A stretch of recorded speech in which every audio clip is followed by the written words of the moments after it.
Hello and welcome back to the Realonomics channel. My name is Kareem and today I'm going to be explaining why government deficits, contrary to everything you've ever heard on the television and the radio, why deficits are actually a good thing.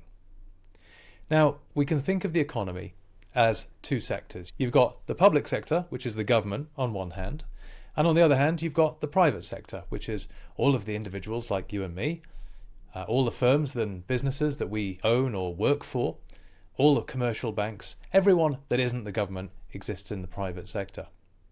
And the government's revenue is money that it takes in taxes from the private sector. Government spending is money it spends back into the private sector. There's nowhere else that the government can spend money other than into the private sector. For example, when the government wants to build some roads or hospitals, it hires contractors, which are companies in the private sector, and it pays them money, and so that's money flowing from the government to the private sector. Equally, when the government pays social welfare benefits to individuals, those are individuals in the private sector.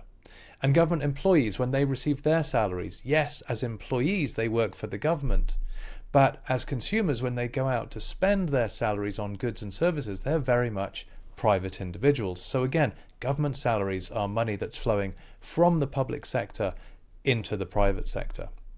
Okay, so that's all summed up in the diagram that you've seen on the screen. Now, what does that tell us then about government spending? Well, if the government gives you more money than it takes away from you, that leaves you with more money in your pocket. And if the government taxes you more than it gives you back, then that leaves you with less money in your pocket. If the government budget as a whole involves spending more money into the private sector than it takes back from the private sector in taxes, then that leaves the private sector in aggregate better off. So there's two questions that you might be wondering right now. One of which is, well, where does inflation fit into this? And the other one is, well, where does the money come from?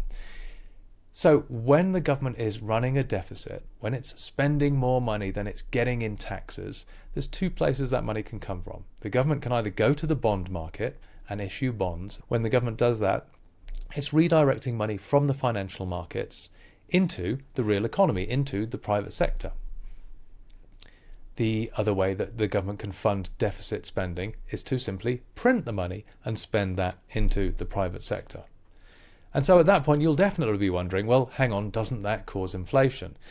And it can, but the crucial condition is that the amount of money in the economy has to be growing faster than the amount of goods and services that are swapped for money, right?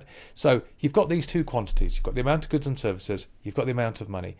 Price is the thing that sort of connects those two quantities, okay? If the amount of money is growing faster than the amount of goods and services, then that dislocation ends up in prices.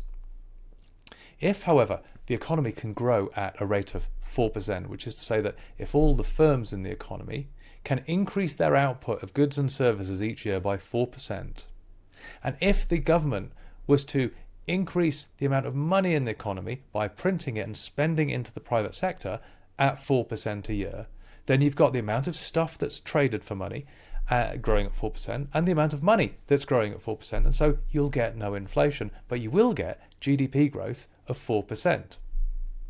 Any faster rate of monetary growth, then sure, the excess feeds into inflation. So we can see from this that the government can create money and spend it into the private sector.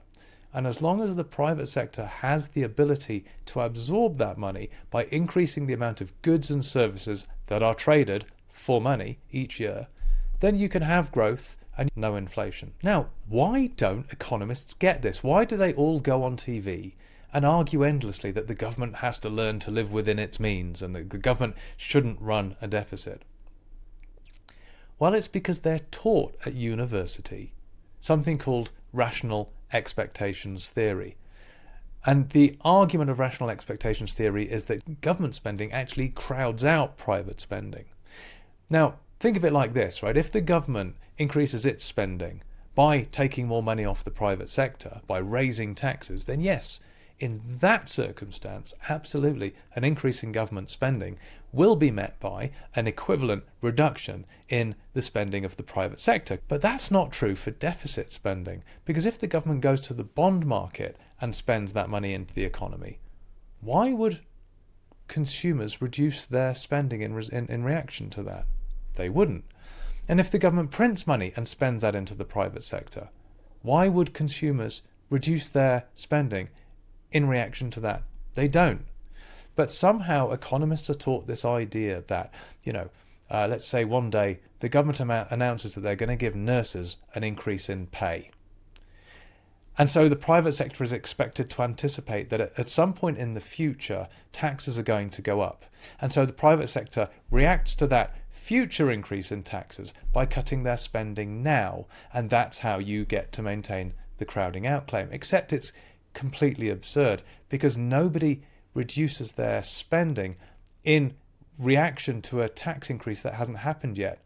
Or even in this case, that hasn't even been announced yet, because there are other ways that the government can finance deficit spending. Nobody ever said, oh my God, the government's going to give nurses a pay rise. Well, I was going to go to the pub, but now I'm just going to have to stay in.